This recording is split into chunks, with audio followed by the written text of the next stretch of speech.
There is a kind of fear that destroys people, and there is a kind of fear that forges legends. Miyamoto Musashi understood this difference long before the world called him a master. Most people run from fear. They hide from the tremble in their chest, the doubt in their mind, the pressure that makes their hands shake. But Musashi did something almost no one dares to do. He turned fear into fuel. He sharpened it like a blade, and he walked straight into the very things that terrified him until fear itself became his greatest weapon. Think about your own life. How many decisions have you postponed because of fear? How many dreams have you suffocated because the unknown felt too heavy? What would happen if instead of avoiding fear, you learned to use it the way Musashi did? This video will take you inside the psychology of a warrior who transformed weakness into power using ancient Zen principles and ideas that modern neuroscience is only now beginning to understand. Before we continue, make sure to subscribe, like the video, and leave a comment about the fear you are ready to conquer. Your transformation begins now. Chapter 1. The Awakening of Musashi. Musashi was not born fearless. He was born restless. In the early years of his life, fear followed him like a shadow he could never outrun. He feared failure. He feared weakness. He feared facing opponents stronger than him. And most of all, he feared the possibility that he might never rise beyond mediocrity. Every young warrior feels this fear, but Musashi felt it in every breath. Instead of driving him forward, it held him back and pushed him into a cycle he could not escape. He trained hard for a week, then collapsed under self-doubt. He promised himself he would become disciplined, then broke his own promises within days. He studied the strategies of great warriors, yet froze the moment he had to apply them. His fear was not dramatic. It was quiet, subtle, always whispering that he was not enough. The more he tried to silence it, the louder it became. One night, after losing a duel he should have easily won, Musashi walked alone through a silent forest. His sword felt heavier than usual, and so did the truth he had avoided for years. The problem was not his technique. The problem was his relationship with fear. He realized fear was not the enemy. It was information. It was a mirror showing him exactly where he was still fragile. That night became his awakening. Instead of suppressing fear, he decided to confront it. Instead of hiding from discomfort, he stepped toward it. The first requirement of becoming a warrior was not strength or skill. It was the courage to sit with fear long enough to understand its shape. Musashi's transformation did not begin with victory. It began with a brutal honesty. He would remain weak as long as he avoided the very sensations meant to strengthen him. From that moment, he vowed to face fear not with resistance but with curiosity. And this small shift became the seed of everything he would become. Chapter 2. The Ancient Principle of Fear Alchemy. To understand fear, Musashi traveled to a remote Zen temple hidden deep in the mountains. There he met an old monk, known for guiding warriors through psychological storms, stronger than any duel. The monk taught Musashi an ancient principle that had shaped generations of martial artists. Fear is not poison. Fear is fuel that has not yet been refined. The difference between a coward and a master is how they process the same internal fire. The monk introduced Musashi to the discipline of stillness. Not to relax, but to observe. When he sat in silence, Musashi noticed something he had never paid attention to. Fear had rhythm. It rose like a wave, peaked, then fell away. What destroyed most warriors was not fear itself, but their panic when the wave began to rise. The monk explained that monks and samurai learned to ride this wave instead of drowning in it. Modern neuroscience mirrors this ancient wisdom. Researchers at Harvard, studying emotional regulation, found that simply observing fear reduces activity in the brain's threat centers and increases activation in regions responsible for clarity and decision-making. In other words, the brain behaves differently when fear is met with awareness rather than panic. Musashi was discovering this truth centuries before science could describe it. The monk also taught him that fear carries energy. Ignoring it drains strength. Facing it harnesses strength. When a warrior feels fear before battle, the body floods with chemicals that sharpen reaction time and heighten awareness. Most people interpret this as danger. Masters interpret it as preparation. Musashi learned to redirect this energy into movement, posture, and intention. By the end of his training, he understood something profound. Fear is not a signal to stop. It is a signal that you are standing at the doorway of growth. When he walked down the mountain path, he was no longer trying to eliminate fear. He was preparing to transform it. Chapter 3. The Internal War. Musashi returned to the world with a new understanding of fear, but the real battle still waited inside him. Every morning, he woke with two versions of himself. One version felt the familiar pull of hesitation, whispering that today was not the right day to push harder.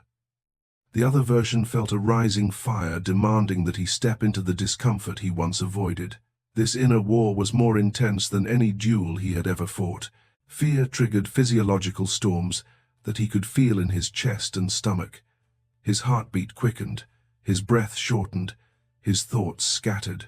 Modern neuroscience explains this as the amygdala hijack, a rapid surge of survival energy that overwhelms rational thinking. Centuries before these terms existed, Musashi was wrestling with the same biology that governs human behavior today. What made the internal battle so difficult was not the fear itself, but the narrative attached to it.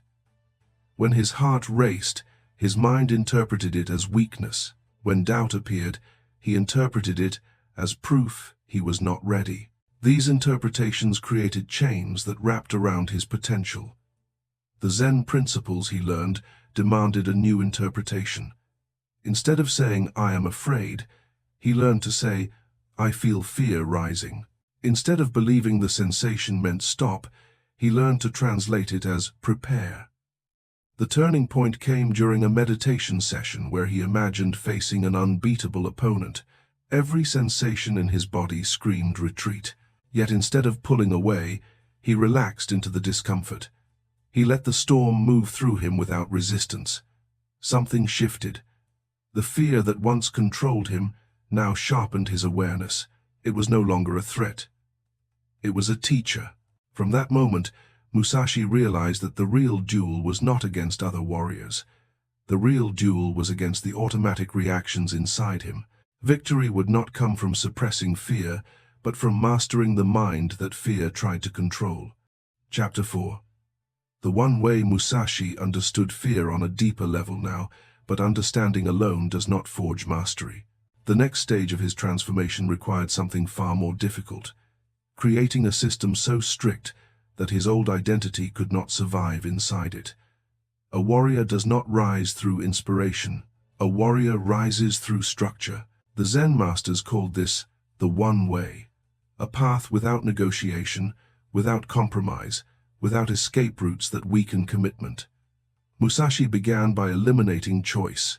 He woke at the same hour every day, trained at the same clearing, practiced the same sequence of movements until they carved new pathways in his body. Choice, he discovered, was the birthplace of fear. Every moment he asked himself, "Should I train now?" created room for doubt to enter. By removing the question entirely, he removed the negotiation that had destroyed him in the past. His system had three pillars. The first was fixed timing, the second was fixed form, the third was fixed intention. Timing created rhythm, form created discipline, intention created identity. When these aligned, fear no longer controlled his actions. His training happened before his mind was awake enough to interfere. At first, the repetition felt suffocating. He longed for variety, for creative expression, for the thrill of unpredictability. Yet slowly he noticed something extraordinary. His body began moving before thought. His strikes grew sharper, cleaner, more decisive. His mental chaos quieted because the system carried him forward like a river that no longer needed direction. Modern neuroscience echoes this process. The basal ganglia, the brain region responsible for automation, strengthens actions repeated consistently in the same context. Once the pattern becomes ingrained, discipline is no longer an act of willpower. It becomes a state of being. Musashi was not seeking perfection. He was seeking inevitability. The one way made his practice inevitable. It removed the fragile self, who hesitated, and replaced him with a warrior whose discipline did not depend on mood, motivation, or comfort. This was the beginning of a new identity, one shaped not by fear but by unstoppable commitment. Chapter 5. Practice without gaps. As Musashi continued his rigorous training, he encountered a principle that separated ordinary effort from transcendence. The monks called it continuous practice, no gaps, no breaks that allow the old self to return. The moment a gap forms, the mind slips backward into comfort, and comfort resurrects every weakness that discipline has tried to bury. Musashi realized that mastery was not built in grand efforts, but in unbroken consistency. A single missed day created a crack wide enough for fear to enter. He watched this pattern among other warriors. They trained intensely one week, then justified rest the next. They pushed hard until the smallest inconvenience arrived, then surrendered. They viewed practice as optional. Musashi learned to view it as identity. He redefined practice on a deeper level. If he was sick, he trained lightly. If he was exhausted, he trained slowly. If he was traveling, he practiced wherever he stood. The point was not perfection. The point was continuity. Like a river that never stops flowing, even when the terrain shifts, practice must adapt without breaking. Real-world examples validated this truth. Elite athletes maintain their routines even during injury by adjusting intensity, not abandoning movement. Zen monks meditate daily, regardless of weather, fatigue, or emotional storms. Their progress does not come from perfect conditions, but from eliminating the idea that conditions matter. Musashi applied this to every part of his discipline. When rain flooded the training field, he practiced beneath the trees. When winter froze the ground, he trained until his breath formed clouds in the air. Even on days when fear whispered that progress was impossible, he moved anyway. Movement, even small movement, kept the flame alive. Through this unbroken chain of effort, something began to shift. Practice no longer required decision-making. It became a natural extension of his identity.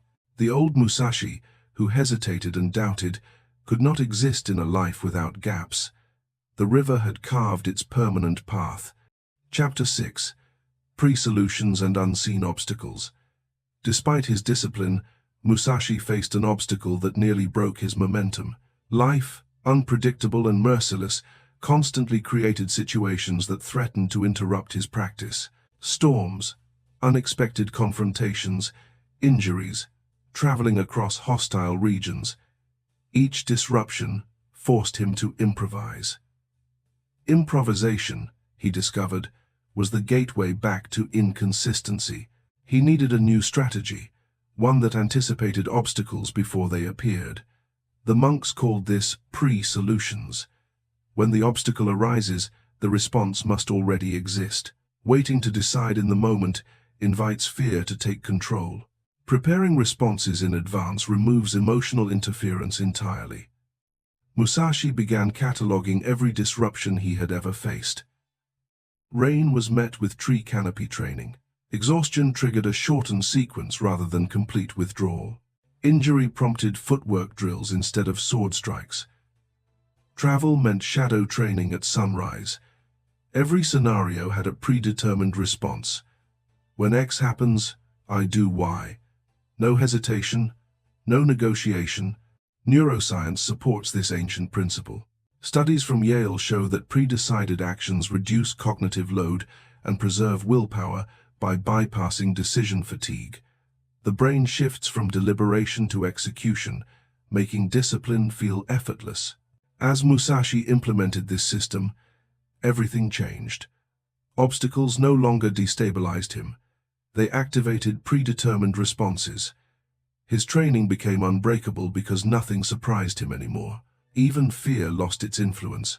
When uncertainty arose, he did not think, he acted.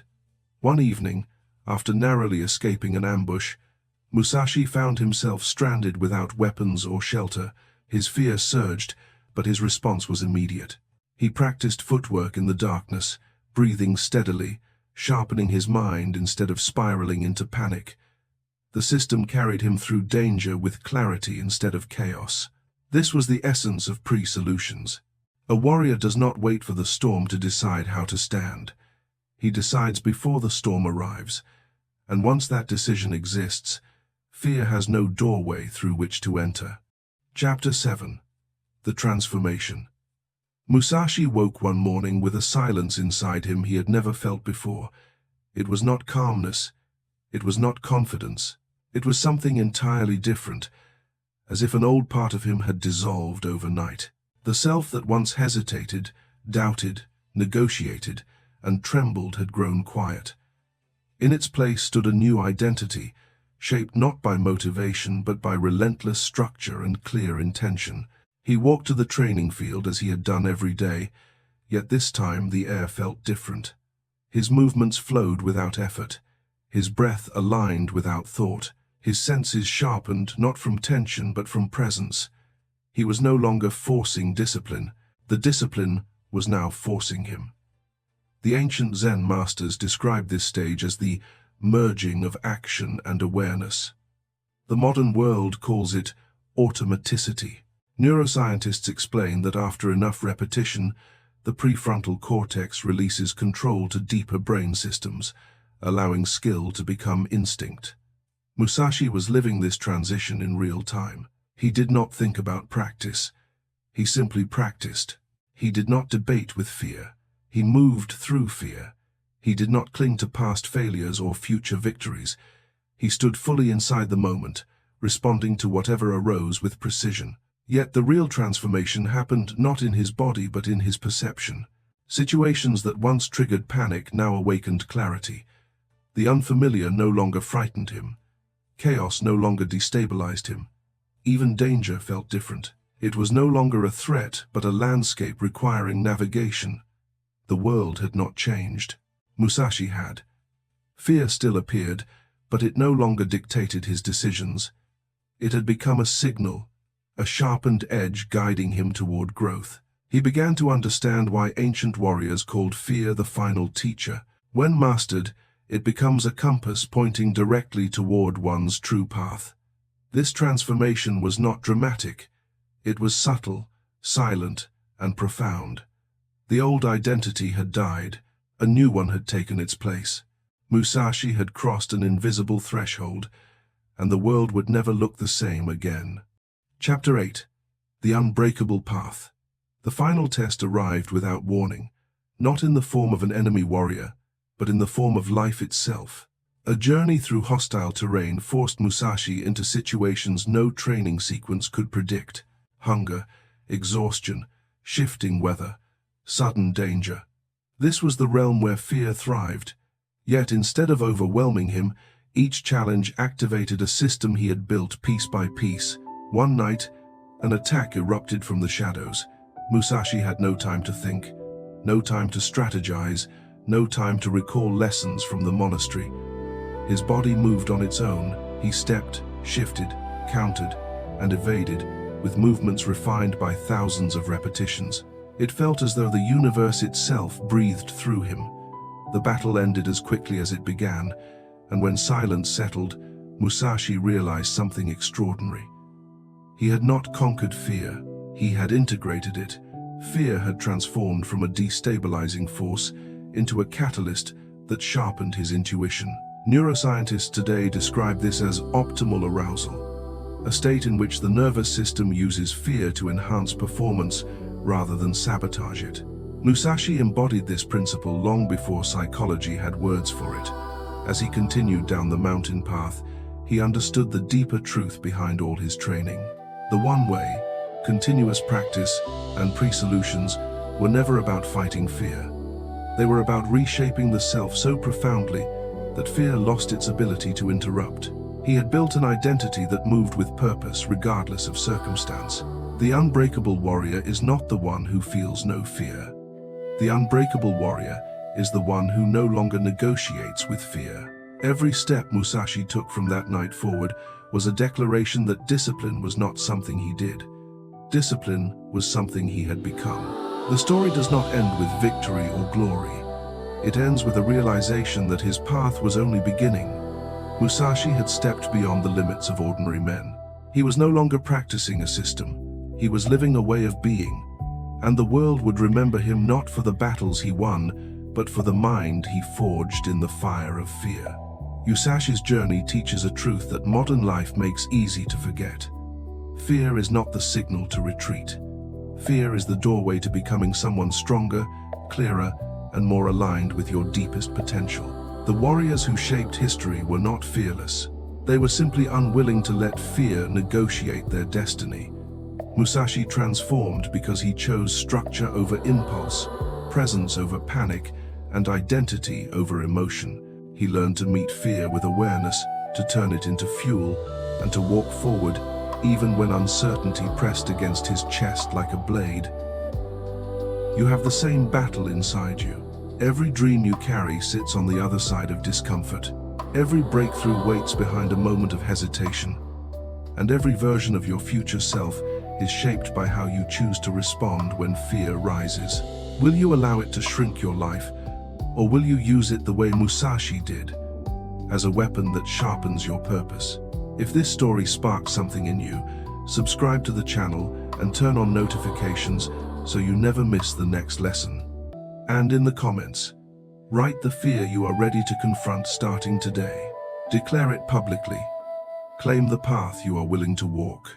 Your transformation begins the moment you stop negotiating with fear and start shaping yourself through it.